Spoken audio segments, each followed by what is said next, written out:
नमस्कार दोस्तों, मैं आशा करता हूँ आप सभी स्वस्थ होंगे, सुखद होंगे और अपने जिंदगी का आनंद ले रहे होंगे और आपकी जो पढ़ाई है वह भी अच्छे से चल रही होगी। आज की इस लेक्चर में हम स्टडी करने वाले हैं हिस्टोरिकल बैकग्राउंड के अंदर चार्टर एक्ट 1833 को।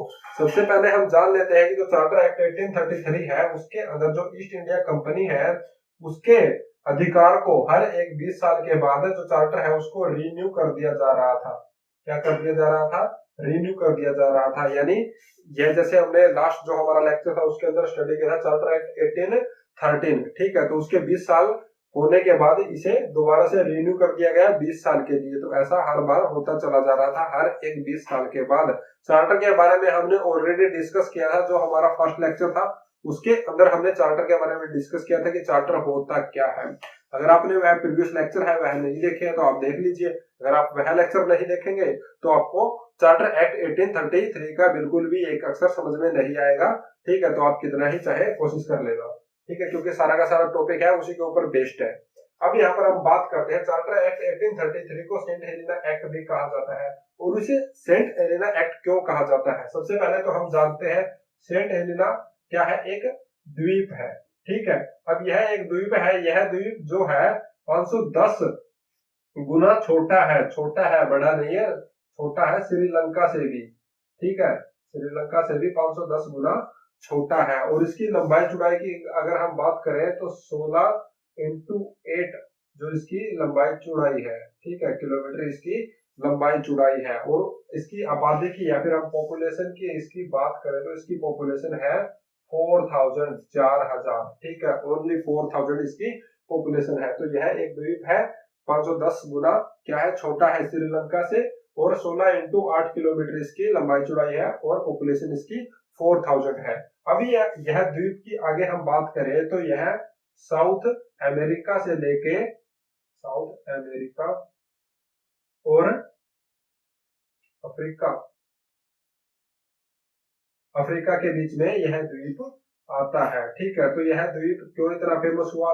क्योंकि यहाँ पर क्या था, जो भी जहाज आते जाते थे उद्योग करने के लिए या फिर एक दूसरे से उधर जाते थे सामान लेने के लिए, आयात निर्यात जो भी चलता था, ठीक है। तो यहाँ पर सभी के सभी जहाज क्या करते थे, स्टे करते थे, रुकते थे। और यहाँ पर रुकने के बाद फिर वो आगे चलते थे, ठीक है। तो यहाँ पर आगे चल इस वजह से यहाँ पर रुकने की वजह से इस द्वीप के ऊपर जो ब्रिटिशर्स थे उन्होंने अपना निर्माण करना शुरू कर दिया था। यानी जो बिल्डिंग वगैरह बनानी शुरू कर दी थी, किले बनाने शुरू कर दिए थे। सबसे पहले हम बात करें अब इस द्वीप के बारे में, तो इस द्वीप को खोजा था, इस द्वीप को किसने खोजा था? पुर्तगालियों ने इस द्वीप को खोजा था 1659 में। किसने खोजा था? पुर्तगालियों ने। पुर्तगालियों ने 1659 में इस द्वीप की खोज की थी, ठीक है। और इसकी खोज पुर्तगालियों ने की थी और कब्जे में किसने ले लिया था इसे? जो ईस्ट इंडिया कंपनी है उसने इसे अपने अधिकार में ले लिया था। और ईस्ट इंडिया कंपनी से इसको किसने क्या कर लिया था? जो डच थे उन्होंने 1673 में इसके ऊपर, इस द्वीप के ऊपर कब्जा कर लिया था। और 1673 में कब्जा करने के बाद कुछ ही समय के बाद दोबारा से ईस्ट इंडिया कंपनी ने इसके ऊपर अपना अधिकार जमा लिया था। और इस अधिकार को बनाए रखने के लिए क्या हुआ, चार्ल्स सेकंड ने, किंग चार्ल्स सेकंड ने क्या किया, यहाँ पर जो एक्ट है उसको अप्लाई हुआ। यह एक्ट था जो सेंट हेलेना एक्ट 1833, वह अप्लाई हो गया। इसकी वजह से इसका नाम क्या हो गया? सेंट हेलेना एक्ट हो गया, ठीक है। तो यह था इसके पीछे का पर्पज। अब इसे आगे बढ़ते हैं। यह तो सेंट हेलेना नाम क्यों पड़ा इसके बारे में हमने डिस्कस कर लिया, ठीक है। अब हम बात करेंगे यहाँ पर जो चार्टर एक्ट है 1833, उसके बाद क्या बदलाव आए, ईस्ट इंडिया कंपनी जो व्यापार कर रही थी उनके अंदर क्या चेंजेस आए, ठीक है। अब यहाँ पर सबसे पहले हम देखते हैं मोनोपोली ऑफ ट्रेड, व्यापार का अधिकार। यहाँ पर जो व्यापार का अधिकार था, यहाँ पर व्यापार के अधिकार को बिल्कुल ही खत्म कर दिया गया था। जो ईस्ट इंडिया कंपनी के पास हमने जो लास्ट हमारा चार्टर एक्ट 1813 था उसको स्टडी किया, उसके अंदर हमने स्टडी किया था कि यहाँ पर सिर्फ चाय का व्यापार किसके साथ? चीन के साथ अधिकार था करने का, तो वह भी ब्रिटिश ईस्ट इंडिया से छीन लिया गया था। ब्रिटिश ईस्ट इंडिया कंपनी से वह भी छीन लिया गया। ठीक है, तो अब हम आगे बात करते हैं, यहाँ पर सारे के सारे अधिकार इनसे छीन लिए गए। उसके बाद हम बात करते हैं कंट्रोल ऑफ कंपनी की। अब कंट्रोल ऑफ कंपनी का क्या था, यहाँ पर व्यापार का अधिकार है वह तो खत्म हो गया बिल्कुल। ठीक है, यहाँ पर कंट्रोल ऑफ कंपनी की अगर हम बात करें तो यहाँ पर कंट्रोल कौन कर रहे थे कंपनी को, 24 डायरेक्टर और 6 कौन थे, बोर्ड ऑफ कंट्रोलर। ठीक है, ये 6 मेंबर थे। ठीक है, तो अभी यहाँ पर क्या हो गया था, इन दोनों को साथ मिलकर काम करने के लिए बोल दिया गया था, क्योंकि जो मोनोपोली ऑफ ट्रेड थी यानी व्यापार का अधिकार तो खत्म कर दिया गया था।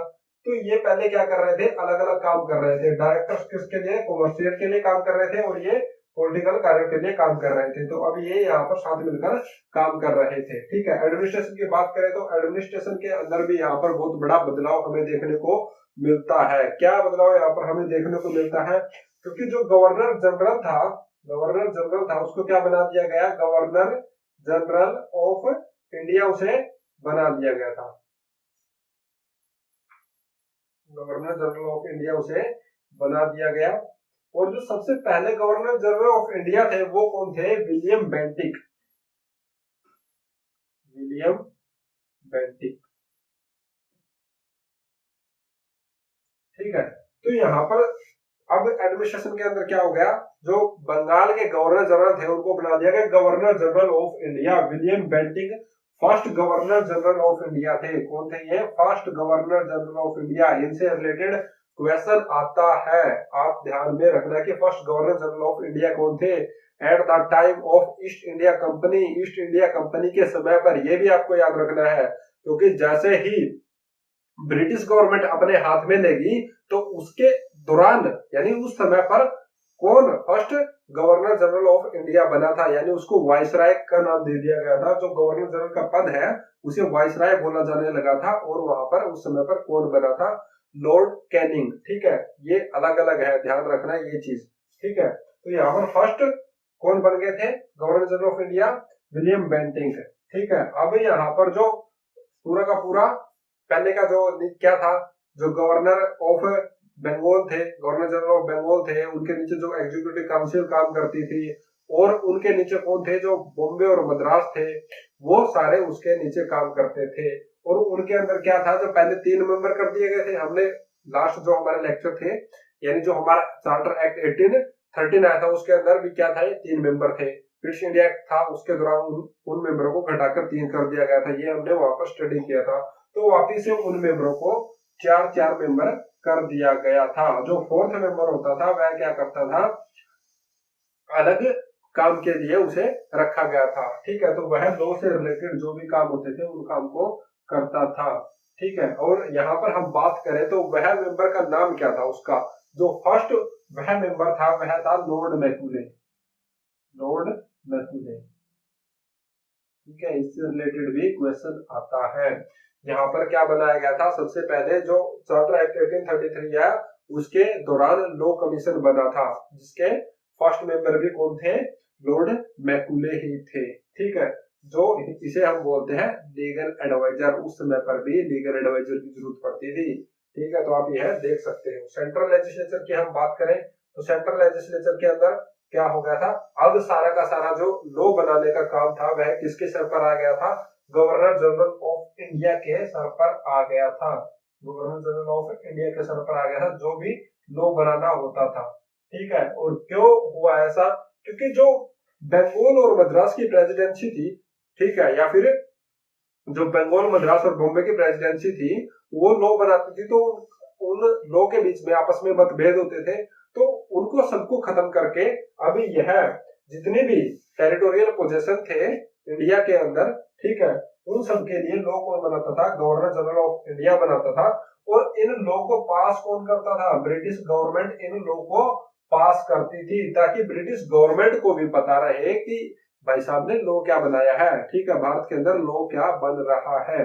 तब वहां से यह लॉ बनते थे और इन्हें तब एक्ट बोला जाने लगा। एक्ट क्यों बोला जाने लगा इन्हें, क्योंकि अब यह ब्रिटिश गवर्नमेंट के द्वारा पास होते थे। ठीक है। अब प्रोविंशियल लेजिस्लेचर की बात करें हम यहाँ पर, तो बता दिया मैंने प्रोविंशियल लेजिस्लेचर वही सेम बंगाल और मद्रास की प्रेसिडेंसी है वह किसके अधीन हो गई थी, direct governor general of India के अधीन आ गई थी। ठीक है। अब रिवेन्यू की बात करें हम यहाँ पर, रिवेन्यू, अब कर, कर क्या रहेगा अब, क्योंकि देखो व्यापार का अधिकार तो खत्म हो गया, बिल्कुल जीरो हो गया।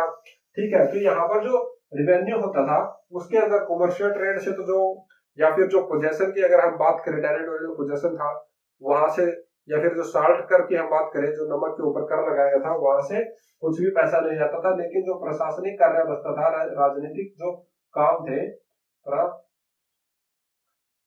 एक से रह गया इसके अंदर, प्रशासनिक कार्य से जो भी रिवेन्यू आता था वही आता था। ठीक है। और यहाँ पर साथ मिलकर काम कर रहे थे 24 डायरेक्टर और बोर्ड ऑफ कंट्रोल। तो रिवेन्यू के अंदर ऐसा था। ठीक है। तो आपको पूरा पूरा कॉन्सेप्ट मुझे लगता है समझ में आ गया होगा।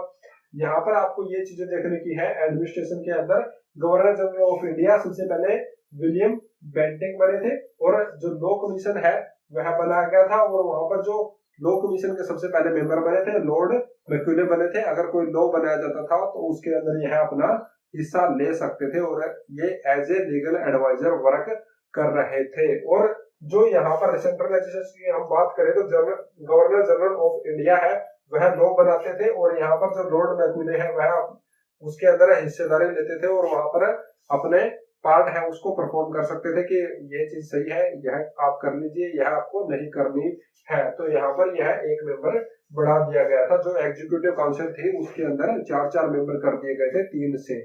ठीक है।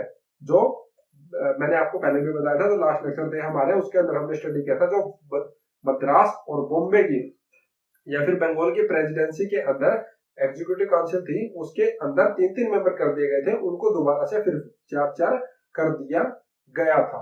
ठीक है। और यहाँ पर सेंट्रल लेजिस्लेचर का ये प्रोसीजर हो गया था। तो आई होप, मुझे लगता है आपको समझ में आ गया होगा।